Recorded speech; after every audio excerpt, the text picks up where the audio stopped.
It started with rain. Not the cinematic kind, just the local, thin sort that comes and goes before you find your umbrella.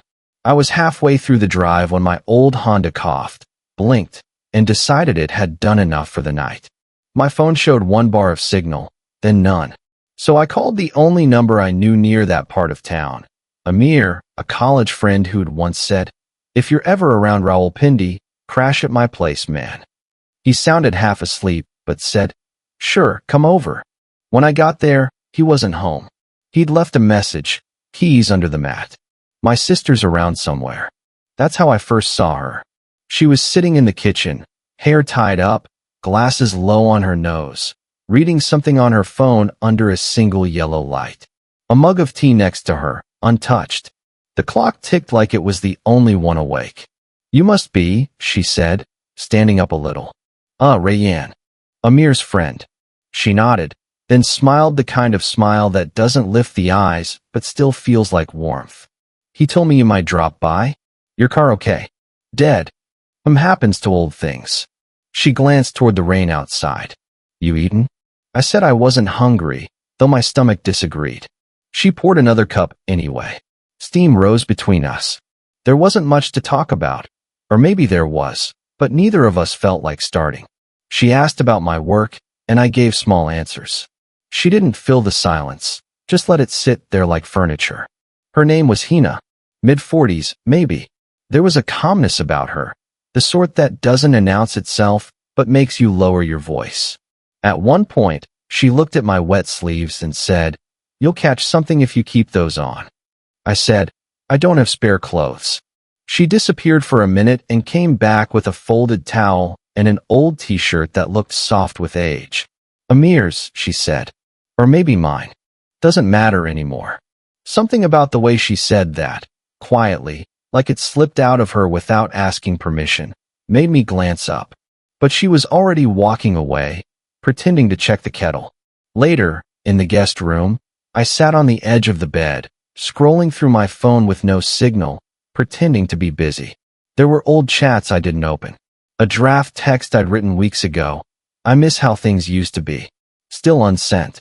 Outside the thin wall, I could hear the faint hum of the fridge, a chair being moved, her steps. Slow. Deliberate. It was almost midnight when there was a knock. I turned. "Yeah." She pushed the door open a little, the light from the hallway falling across her face. She held a thermos. "Couldn't sleep," she said. "Thought you might want coffee." I nodded, because my voice didn't trust me. She poured 2 cups, steady hands, quiet steam. For a few seconds, we just stood there, the kind of silence that feels like it's saying something but you can't translate it yet. Then she smiled, half apology, half something else. "House gets cold at night. Extra blankets in the cupboard." "Thanks," I said. She paused before leaving, eyes on the cup, not on me.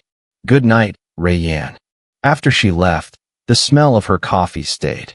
The kind that doesn't fade quickly. And for reasons I couldn't explain then, I left one side of the bed slightly unturned, like someone might still sit there. That's how it began. Morning came soft and gray, like the world hadn't decided to wake up yet. I could hear dishes clinking faintly in the kitchen. For a while, I just lay there, staring at the ceiling, the smell of coffee drifting through the half-open door. When I finally walked out, Hina was already dressed, her hair tied up neatly, sleeves rolled to the elbows. She looked like she'd been up for hours.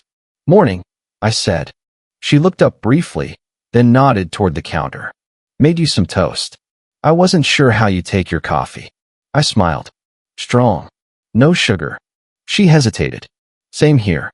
It was a small thing, but it landed somewhere deep, like discovering a secret no one meant to tell. We sat at the table, the rain back again, quiet against the window. The air between us felt different now, still calm, but aware of itself. She asked if I'd found someone to fix the car. I said no, half hoping for another day here. "I can drive you to the mechanic later," she offered.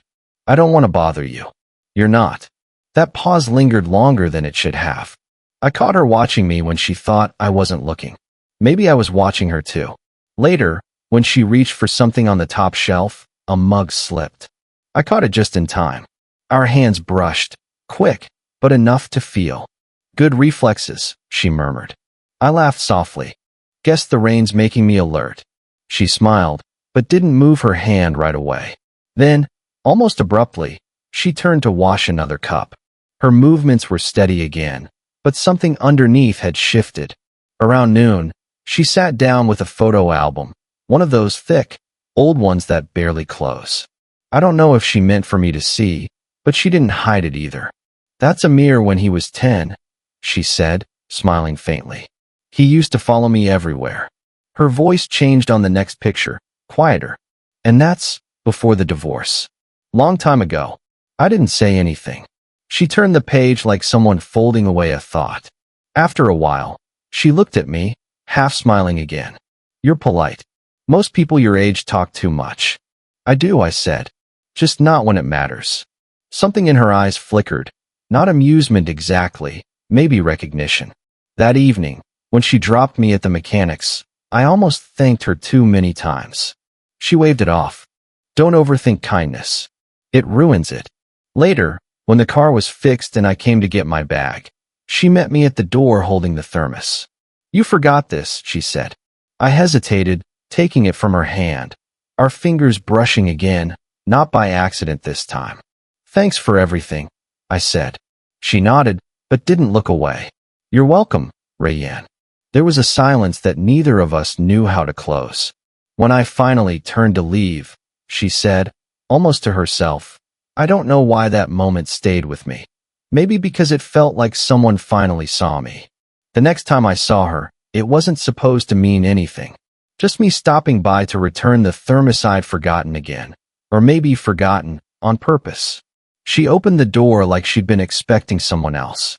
When she saw me, her posture softened, then tensed again, almost at the same time. You didn't have to bring that back so soon, she said. Didn't want it to gather dust. She smiled faintly, stepping aside. You say that like you think I don't clean. I shrugged. Didn't say that. It was nothing. Small words, light tone, but the air between us felt heavier than before. Like both of us were pretending not to notice something already standing in the room. The rain had stopped, but her house still smelled like it. Damp curtains, fresh coffee, quiet warmth. Amir wasn't home. Again. He'd gone on a weekend trip. Tea, she asked. Always. She moved around the kitchen like she didn't need to think about it. The rhythm of someone used to filling silence with small motions. I sat at the table, watching the way the afternoon light caught in her hair. When she handed me the cup, her fingers lingered a second longer than they needed to. Neither of us said anything. Halfway through the tea, her phone buzzed. A message. She glanced at it, then turned it face down on the counter. Everything okay? She nodded, but didn't look up. Just, Amir. He said you were around. I froze for a second. Did he? She gave a soft, tired laugh. He asked if I was keeping you alive. I told him you seemed perfectly fine. Something about the way she said it, lightly, but with too much care, made my chest tighten. We ended up sitting in the living room. The light had turned gold, then dim. You ever feel like? I started, then stopped. Like what? Like some moments don't belong to real life. They just happen, quietly, and then stay. She looked at me for a long time, no smile this time. Yes, she said finally. And they always leave something behind. Her hand brushed the armrest. Mine was there too. The space between our fingers was thin as breath. Then the front door clicked. Voices. Amir's, laughing, muffled from outside. She stood up quickly, smoothing her hair though it didn't need it. He's early. I swallowed, my pulse somewhere too high. Right. She turned to me, lowering her voice. Don't. But the door opened before she could finish. Rayanne, you're still here. Amir dropped his bag, grinning. Man, I thought you'd left days ago. Just came to return something, I said, forcing a smile. Hina was already in the kitchen, her back to us, her voice steady again. Tea's ready if you want some. Later, when I left, she followed me to the door. Amir was upstairs. Her hand brushed my sleeve as she whispered, barely audible. You should go before this gets confusing. I nodded. Already is. For a second, just one, we didn't move. She looked at me, eyes unreadable, then stepped back. If I'd leaned in half an inch more, it would have been something else entirely. But I didn't. Neither did she. Just a breath. Just almost. And sometimes almost is what stays longest. The next time I saw her, it wasn't supposed to mean anything. Just me stopping by to return the thermos I'd forgotten again. Or maybe forgotten, on purpose. She opened the door like she'd been expecting someone else. When she saw me, her posture softened, then tensed again, almost at the same time. You didn't have to bring that back so soon, she said. Didn't want it to gather dust. She smiled faintly, stepping aside. You say that like you think I don't clean. I shrugged. Didn't say that. It was nothing. Small words, light tone, but the air between us felt heavier than before. Like both of us were pretending not to notice something already standing in the room. The rain had stopped, but her house still smelled like it. Damp curtains, fresh coffee, quiet warmth. Amir wasn't home. Again. He'd gone on a weekend trip. Tea, she asked. Always. She moved around the kitchen like she didn't need to think about it. The rhythm of someone used to filling silence with small motions. I sat at the table, watching the way the afternoon light caught in her hair. When she handed me the cup, her fingers lingered a second longer than they needed to. Neither of us said anything. Halfway through the tea, her phone buzzed. A message. She glanced at it, then turned it face down on the counter. Everything okay? She nodded, but didn't look up. Just, Amir. He said you were around. I froze for a second. Did he? She gave a soft, tired laugh. He asked if I was keeping you alive. I told him you seemed perfectly fine. Something about the way she said it, lightly, but with too much care, made my chest tighten. We ended up sitting in the living room. The light had turned gold, then dim. You ever feel like? I started, then stopped. Like what? Like some moments don't belong to real life. They just happen, quietly, and then stay. She looked at me for a long time, no smile this time. Yes, she said finally. And they always leave something behind. Her hand brushed the armrest. Mine was there too. The space between our fingers was thin as breath. Then the front door clicked. Voices. Amir's, laughing, muffled from outside. She stood up quickly, smoothing her hair though it didn't need it. He's early. I swallowed, my pulse somewhere too high. Right. She turned to me, lowering her voice. Don't. But the door opened before she could finish. Rayyan, you're still here. Amir dropped his bag, grinning. Man, I thought you'd left days ago. Just came to return something, I said, forcing a smile. Hina was already in the kitchen, her back to us, her voice steady again. Tea's ready if you want some. Later, when I left, she followed me to the door. Amir was upstairs. Her hand brushed my sleeve as she whispered, barely audible. You should go before this gets confusing. I nodded. Already is. For a second, just one, we didn't move. She looked at me, eyes unreadable, then stepped back. If I'd leaned in half an inch more, it would have been something else entirely. But I didn't. Neither did she. Just a breath. Just almost. And sometimes almost is what stays longest. It had been a few weeks since that almost. Enough time to convince myself I'd imagined it. But one evening, after work, my phone lit up with a simple text. If you're near the old market, there's a coffee stall worth trying. No name. Didn't need one. When I got there, she was already sitting on a bench by the river, hands wrapped around a paper cup, watching the water like it might answer something. You came, she said quietly. Wasn't sure if I should. Neither was I. We sat side by side, not close enough to touch, but close enough to feel the shared warmth under the cool air. The city hummed behind us, traffic, calls to prayer, someone's laughter drifting from a nearby cafe. After a while, she said, Amir told me you're moving soon. I nodded. Got a job in Lahore. Not much, but something. She took that in, like the words had to pass through her twice before settling. Good. You're young. You should go. I didn't ask if I should. Her mouth twitched, not quite a smile. Still, you should. There was a pause. the kind that pulls at everything left unsaid. She looked tired that day, but in a way that wasn't about sleep. The wind caught a loose strand of hair, and she tucked it behind her ear. The simplest gesture, yet it did something to me I didn't want to name. I said, "Do you ever regret staying?" She glanced at me sharply, then away. "Sometimes. Not for the reasons you think." "Then why?" "Because I started to forget what wanting something felt like." The words hung between us, soft and dangerous. I didn't trust myself to answer. My hands were clenched inside my jacket pockets, trying not to reach for her. She turned toward me then, eyes searching mine, like she was checking if I'd already gone too far. "You remind me," she stopped. Took a breath. "Of a version of myself I buried a long time ago." "That's not fair," I said quietly. "You can't look at me like that, and then pretend it's nothing." She flinched, the slightest movement, but her voice stayed even. "It has to be nothing." We sat in silence after that, the air colder, the sounds of the market fading around us.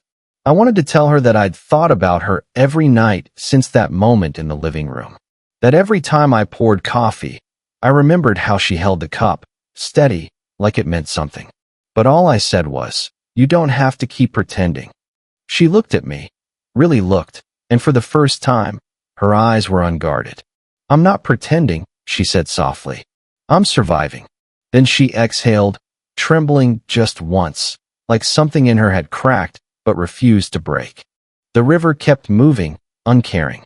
Her next words were barely audible. "Would you stay if I asked you to?" I turned toward her, but she didn't meet my eyes. The question stayed there, suspended, a quiet, dangerous thing neither of us could afford to answer. And that's where the evening ended. Right before something irreversible. I didn't see her for almost 2 weeks after that night by the river. No messages. No half hints. Just silence, the kind that feels deliberate. I told myself it was better that way. Easier to leave when there's nothing to hold on to. But I still found reasons to drive through her neighborhood. Once for groceries, once just because the road happened to pass her street. The window lights were off each time. Then, one morning, Amir called. "Hey man, my sister said you got the Lahore job? Congrats." I froze. "She told you?" "Yeah. She mentioned you've been busy. Said you might not have time to drop by anymore." Busy. The word sat wrong. Too neat, too practiced. "Yeah," I said finally. "Guess I am." He kept talking, but I wasn't listening anymore. That evening, I caved and texted her. "You okay?" No reply. I typed another. "Did I say something wrong?" Deleted it before sending. I waited. Checked my phone too often. Told myself I didn't care. 3 days later, I saw her again, by accident. I was getting fuel when she stepped out of the car at the next pump. She didn't notice me at first. She was on the phone, her tone quiet, cautious. "No, I didn't tell him," she said, turning slightly away. "It's not like that. He's just..." Then her eyes met mine. Her hand froze midair. She ended the call quickly, tucking the phone away. "Rayanne," she said, like the word itself might break if she wasn't careful. "Who was that?" She hesitated. "My ex. He's been calling lately." I nodded, not sure what expression to wear. "Everything okay?" "Yes." "No. I don't know." She looked tired again. Not the calm kind this time, but the kind you earn from holding too much inside. "You could have told me," I said. "There's nothing to tell. You don't just disappear and call that nothing." Her jaw tightened. "You're leaving anyway." The words hit harder than they should have. "That's not what this is about." "Then what is it?" she asked, almost pleading, like she wanted me to have an answer she couldn't afford to hear. I didn't. She left first, said she had errands, waved like we were acquaintances. The kind of wave meant to end something without saying it's over. When I got home, I stared at my phone again. Typed, "You don't get to walk away like I never mattered." Then deleted it. Typed again, "I hope you're okay." Deleted that too. In the end, I sent nothing. The message sat there, unsent, blinking cursor against an empty field, like the space between what we wanted and what we allowed ourselves. And outside, rain started again, faint but steady, the same kind as the night it all began. The seat beside me stayed empty. It stayed that way for a long time. The day before I was supposed to leave, I drove to her house one last time. No message, no warning, just the pull of unfinished things. The gate was half open. Her car in the driveway. A curtain moving upstairs. I stood there for a while, unsure if I should knock. Then she opened the door before I could decide. "You shouldn't be here," she said. "I know." We looked at each other. Too long, too directly. The silence wasn't angry anymore. It was just tired. "Amir's out," she added, voice low. "I didn't come for him." That made her close her eyes briefly, like she'd been waiting for those words and dreading them at the same time. She let me in anyway. The same house. Same lamp. Same faint smell of coffee. She stood by the counter, arms folded, keeping distance like it might save her. "I shouldn't have disappeared," she said first. "I thought it would make things easier." "Did it?" "No," she smiled, a small, brittle thing. "You were never supposed to matter this much." I wanted to tell her that she mattered more than she knew, that every quiet thing she did had carved its way into me. But all that came out was, "You did." Her eyes softened, and that almost undid me. We sat at the table again, like the first night. This time, no pretense of casual. "I don't know what you want from me," she said. "Neither do I admitted. "Just not to leave like this." She nodded slowly, like she understood but couldn't let it change anything. "I used to think love was supposed to look a certain way," she said, fingers tracing the rim of her mug. "Then life happened. And now, when it shows up wrong or late, I don't trust it anymore." I watched her hand, the small tremor when she lifted the cup, the way she looked anywhere but at me. "It's not wrong," I said quietly. "It's just ours." That made her laugh softly, a sound caught between sadness and disbelief. "You make it sound simple." "It isn't," I said. "But it's real." The rain had started again outside. Always the rain with us. I reached across the table, slow enough for her to pull back. She didn't. My fingers brushed hers. Warm, steady, real. For a long moment, neither of us spoke. She looked down at our hands, then at me. "If we start something, I don't know how to end it without breaking both of us." "Maybe we don't end it," I said. "Maybe we just let it be what it is." Her breath caught. Barely. Then she exhaled, like something heavy had been sitting on her chest too long. After a while, she stood, moved closer, and rested her hand against my cheek. Not a kiss, not even a promise. Just a quiet, human touch. "Okay," she whispered. That was all. And somehow it was enough. It's strange how ordinary things outlast the storms that built them. Months passed. Lahore came and went. The noise, the distance, the sleepless nights that should have erased everything. But they didn't. Sometimes, between meetings or during long drives, I'd think of her kitchen light, the one that always glowed softer than the others. Or the way she'd stir her coffee twice before sipping, like she needed a moment to make peace with the day. I stopped checking my phone every night. Eventually, she stopped being the ache in my chest and became something quieter, the steady pulse behind everything good that found me after. It was late winter when I saw her again. The same market by the river, same coffee stall. She was standing in line, hair a little shorter now, wrapped in a gray shawl. For a second, I thought about walking away, letting the past stay folded where it belonged. But she turned before I could move, and her smile was small, unhurried. Like she'd known I'd show up eventually. "You still drink it black?" she asked. "Always." "Still no sugar?" "Still think it ruins the taste." She laughed under her breath, a soft, familiar sound that filled every quiet space I'd carried for months. We sat on the same bench, paper cups in hand. The river was lower this time, slower. "How's Lahore?" she asked. Loud. Fast. Different. I paused. "You?" She shrugged. "Quieter. Still here. Still making tea for people who don't drink it right." I smiled. Some things never change. Maybe they shouldn't. The silence that followed wasn't tense anymore. It was full, like a space reclaimed, not mourned. She told me Amir was engaged now, that she'd been painting again. Small, grounded things. The kind of life you build after letting go of the noise. And me.